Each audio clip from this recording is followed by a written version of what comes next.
जिले की हमारी जिला स्तरीय बैठक है और एक अभियान युवा जोड़ो हरियाणा जोड़ो अभियान पूरे प्रदेश में चल रहा है। उसके तहत आज हम पलवल जिले में पहुंचे हैं। हमारे साथ आदरणीय इजराइल जी, आदरणीय उदयकरण जी, हमारे जिला युवा कांग्रेस के पलवल के अध्यक्ष मजबूत साथी भाई ओम प्रकाश बघेल जी, विधानसभा अध्यक्ष पलवल के भाई निखिल भारद्वाज जी। आज इस अभियान के माध्यम से युवा कांग्रेस पलवल जिले के अंदर एक कार्यक्रम आयोजित कर रही है। इस अभियान की शुरुआत हमने चंडीगढ़ के अंदर प्रेस वार्ता करके करी। हरियाणा के अंदर नौजवानों से जुड़े 7 मुद्दों पर आधारित हमारा यह अभियान है। इन 7 मुद्दों पर हरियाणा के अलग अलग हिस्सों से आवाज उठी, लेकिन प्रदेश सरकार के कानों तक शायद यह आवाज नहीं जा रही। इसलिए युवा कांग्रेस ने यह फैसला लिया है कि हरियाणा के नौजवानों से जुड़े 7 मुद्दों को लामबंद तरीके से प्रदेश सरकार के सामने हम लोग उठाएंगे। और इसमें सबसे पहला मुद्दा जो है वो सरकारी भर्तियों का है। आप देखिए हरियाणा के अंदर आज सरकारी भर्तियां किस प्रकार से भ्रष्टाचार की भेंट चढ़ रही हैं, किस प्रकार से एचपीएससी एचएसएससी के दफ्तरों में शरेआम 90 लाख रुपए कैश पकड़े जा रहे हैं, किस प्रकार हरियाणा के अंदर सरकारी भर्तियों के पेपर लीक हो रहे हैं। मनोहर लाल खट्टर, दुष्यंत चौटाला की सरकार को मैं पेपर लीक सरकार का नाम देना चाहूंगा। तो पहला मुद्दा इस अभियान के माध्यम से हमारा सरकारी भर्तियों को लेकर रहेगा। दूसरा मुद्दा हमारा अग्निवीर भर्ती योजना। इस देश के अंदर मोदी सरकार एक योजना लेके आई जिसमें सेना भर्ती, जिसके अंदर हरियाणा का नौजवान बड़े गर्व से जो है नौजवान जाते थे सेना के अंदर। सरकार एक ऐसी नीति लेके आई जिसके अंतर्गत जो भी नौजवान सेना के अंदर जाएगा 4 साल के बाद उसको वापस घर पे भेज दिया जाएगा। तो अग्निवीर सेना जो भर्ती योजना है ये हमारे अभियान का दूसरा मुद्दा रहेगा। तीसरा मुद्दा हमारा आज समाज के अंदर जो बढ़ता नशा है। आप देखिए कि किस प्रकार से आज हरियाणा के हालात, ये सिर्फ पंजाब के एडजॉइनिंग बॉर्डर जिलों की बात नहीं है। आज हरियाणा के 22 के 22 जिलों में नशा इस कदर फैल चुका है कि जो हालात हम कुछ साल पहले पंजाब में देखते थे, आज वैसे हालात हरियाणा में जो है हो चुके हैं। तो तीसरा हमारा मुद्दा जो है वो नशे को लेकर रहेगा। चौथा हमारा मुद्दा जो इल्लीगल इमिग्रेशन हरियाणा के नौजवानों का विदेशों के अंदर हो रहा है। आप देखिए आज हरियाणा के अंदर सबसे ज्यादा कोई इंस्टीट्यूट अगर पूरे प्रदेश में खुल रहे हैं तो वो आईलेट्स के इंस्टीट्यूट और बाहर भेजने के इंस्टीट्यूट खुल रहे हैं। हमारे प्रदेश की जवानी का पलायन आज कनाडा, अमेरिका, ऑस्ट्रेलिया जैसे देशों में हो रहा है। और इसका मूल कारण है कि यहां पर रोजगार के साधन जो सरकार को उपलब्ध कराने चाहिए थे, आज रोजगार के नाम पर हरियाणा के नौजवानों से मजाक हो रहा है, ठगा हुआ महसूस कर रहे हैं। तो चौथा हमारा मुद्दा इलीगल इमिग्रेशन का रहेगा। पांचवा हमारा मुद्दा शिक्षा को लेकर रहेगा।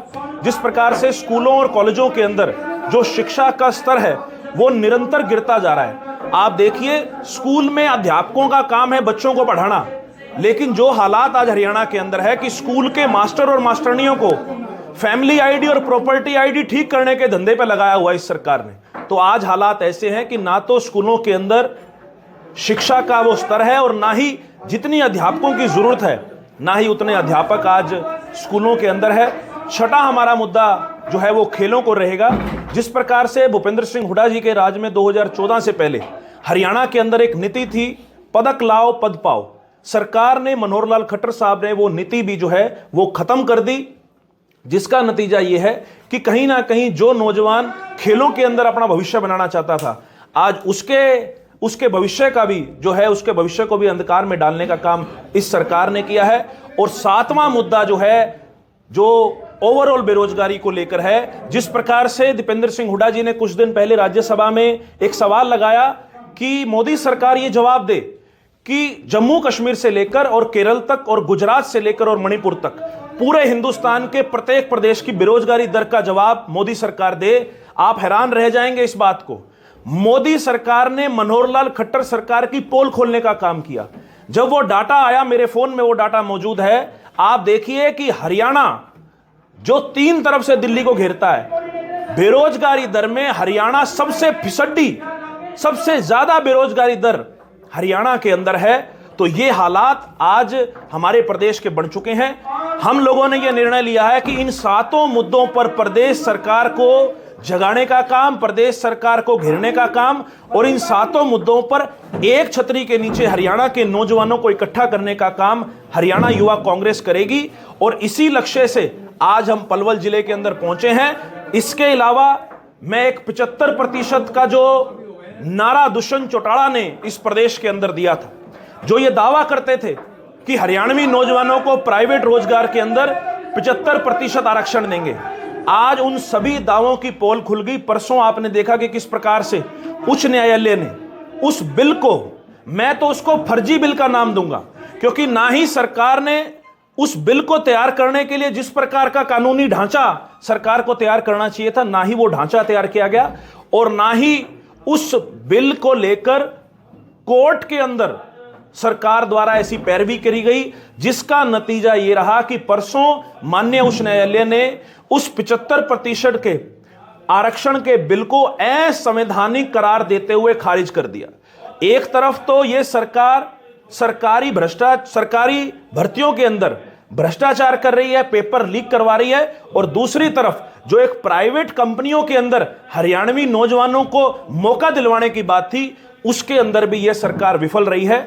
तो इन सभी मुद्दों को लेकर हम हरियाणा के नौजवानों के बीच में जा रहे हैं, उनको संगठित कर रहे हैं, उनको जागरूक कर रहे हैं। हमारे अभियान का यह पहला फेज है।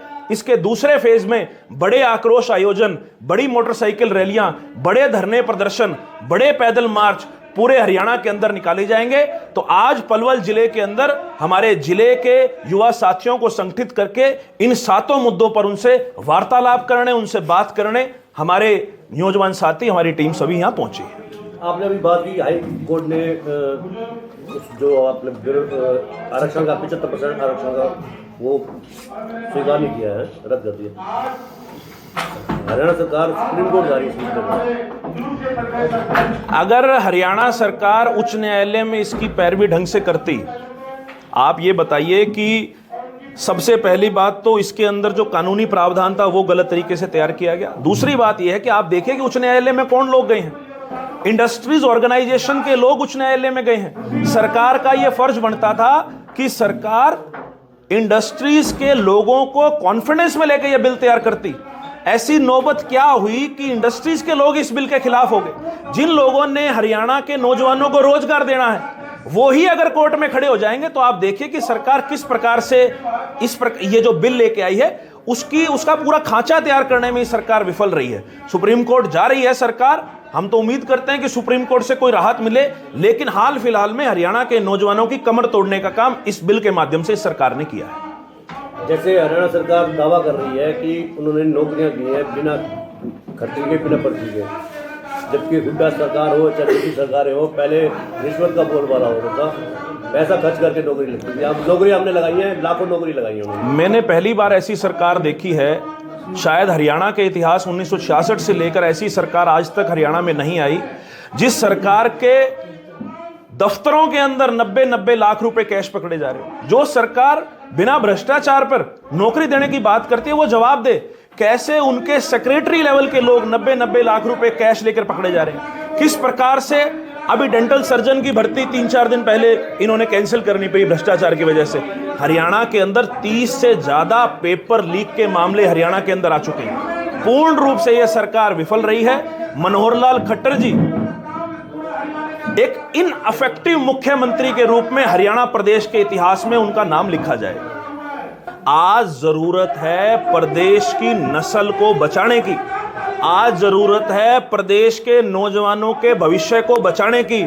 उसके ऊपर मनोहर लाल खट्टर जी बात करें। बात करें आप जिला अध्यक्ष हैं, प्रदेश अध्यक्ष हैं युवा मोर्चा, कहीं ना कहीं अधिक बेरोजगारी भी पलवल का हरियाणा का सबसे अधिक बेरोजगारी जो युवा घूम रहे हैं, किस तरीके से भविष्य देखते हैं? देखिए, पूर्ण रूप से सरकार विफल है। 10 साल 9.5 साल का लगभग सरकार का कार्यकाल हो चुका है। मैं तो आपके माध्यम से एक सवाल और पूछता हूं। 2019 में सरकार सरकारी रोजगार के लिए एक सीईटी नाम का झुंझुना लेके आई। सरकार ने कहा कि हम ग्रुप सी और ग्रुप डी की भर्ती सीईटी के माध्यम से करेंगे। आज उस सीईटी के झुंझुने को बजाते हुए 4 साल हो चुके हैं। एक नौजवान हरियाणा का मनोहरलाल खट्टर या दुष्यंत चौटाला बताएं जिसको 4 साल में एक भी नौजवान को सीईटी के माध्यम से रोजगार मिला हो। सरकार की कार्यप्रणाली, सरकार की सोच और सरकार का जो तरीका है काम करने का, वो इस प्रकार से है कि आज हरियाणा का नौजवान हताश है। ये जो मैंने नशे की समस्या गिनवाई, ये जो मैंने इलीगल इमिग्रेशन की समस्या गिनवाई, ये पूर्ण रूप से इनका जो रूट कोज है, इनकी जो जड़ है, वो कहीं ना कहीं बेरोजगारी है। बेरोजगारी का ऐसा आलम हरियाणा प्रदेश के इतिहास में कभी नहीं देखा गया जो इस शासनकाल में हरियाणा के अंदर हो रहा है। दिव्यांशु जी, हाईकोर्ट ने 75% आरक्षण का रिजर्वेशन था जो दिया था वो रद्द कर दिया, तो उसको क्या कहेंगे? मैंने आपसे पहले अभी ये बात रखी कि 75% के ऊपर सरकार पूर्ण रूप से विफल रही है। पहली बात तो उसका सरकार ने जो ढांचा तैयार किया था उस बिल के अंदर कई खामियां थी। दूसरा, ना ही उसकी कोई कानूनी पैरवी सरकार इस प्रकार से कर पाई। लोगों को, नौजवानों को बरगलाने का, बहकाने का काम दुष्यंत चौटाला ने जो किया है, उसमें 30,000 से कम की नौकरियों में 75% आरक्षण का जो वादा किया था वो मात्र ढकोसला निकला। एक फर्जी बिल दिखा के हरियाणा के नौजवानों की वोट लूटने का काम दुष्यंत चौटाला ने किया, जिसका नतीजा ये रहा कि परसों उस बिल को असंवैधानिक करार दिया। हताशा के बाद आपने ये निराश है, तो कांग्रेस का संगठन जो आपका है पिछले 8 साढ़े 8 9 साल से संगठन चल रहा हुआ है। SR के वर्सेज हुड्डा गुट में कांग्रेस बढ़ चुकी है, संगठन बना नहीं है आपका, आप लड़ाई लड़ना जा रहे हैं हरियाणा की। ये तो मीडिया के लोग बात करते हैं। आप बताइए, अगर गुटबाजी की बात है तो धनखड़ साहब की कुर्सी क्यों गई, इस बात का जवाब दीजिए। उस समय चर्चा हो रही थी कि या तो प्रदेश का मुख्यमंत्री हटेगा या भाजपा का प्रदेश अध्यक्ष हटेगा, और नतीजा आपके सामने हुआ। गुटबाजी की बात मीडिया तवज्जो देता है। कांग्रेस पार्टी पूर्ण रूप से एकजुट है। हरियाणा यूथ कांग्रेस का बड़ा मजबूत संगठन है और कांग्रेस पार्टी का भी प्रदेश कुशल नेतृत्व संगठन निर्माण करते रहे पूरी जद्दोजहद। 3 अध्यक्ष बदल गए हैं, 3 प्रभारी बदल गए हैं, अभी तक। देखिए, प्रभारी बदलते रहते हैं। प्रभारी अब जिनको बदला उनको गुजरात का प्रदेश अध्यक्ष नियुक्त किया गया, उसी वजह से थोड़ा संगठन का काम जो है डिले हुआ है। पर मुझे लगता है कि आदरणीय हमारा प्रदेश का कुशल नेतृत्व चौधरी भूपेंद्र सिंह हुड्डा जी, चौधरी उदय भान जी और दीपक बाबरिया जी, दीपेंद्र सिंह हुड्डा जी लगातार कार्यरत हैं। और जिस प्रकार से PCC डेलीगेट, AICC डेलीगेट्स की लिस्ट आई है, और बहुत ही जल्द हरियाणा कांग्रेस का जो है संगठन का निर्माण हो जाएगा। कांग्रेस की हुड्डा गुट में ज्यादा विलीन है, दूसरे जो हर व्यक्ति की अपनी आस्था होती है। हमारी आस्था है दीपेंद्र सिंह हुड्डा जी हमारे हर दिल अजीज नेता हैं, शुरू से हम उनके साथ मिलकर राजनीति करते हैं, लेकिन इसका यह मतलब नहीं हम सभी नेताओं का सम्मान करते हैं। सभी नेता हमारे लिए सम्मान्य हैं। हरियाणा सरकार ने आप NSY के अध्यक्ष रहे तो एक बार हरियाणा सरकार ने छात्र संघ चुनाव बहाल किए थे, उसके बाद एक बार हुआ, उसके बाद कोई चुनाव नहीं हुए, तो क्या कांग्रेस सरकार घोषणा पत्र ऐसा करेगी कि जो छात्र संघ चुनाव? देखिए, बिल्कुल छात्र संघ चुनाव होने चाहिए। नई लीडरशिप निकल के आती है। पिछली बार सरकार ने जो इनडायरेक्ट इलेक्शंस करवाए थे उनका कोई तर्ज नहीं है। हम मांग करते हैं कि हरियाणा के अंदर छात्र संघ चुनाव बहाल होने चाहिए।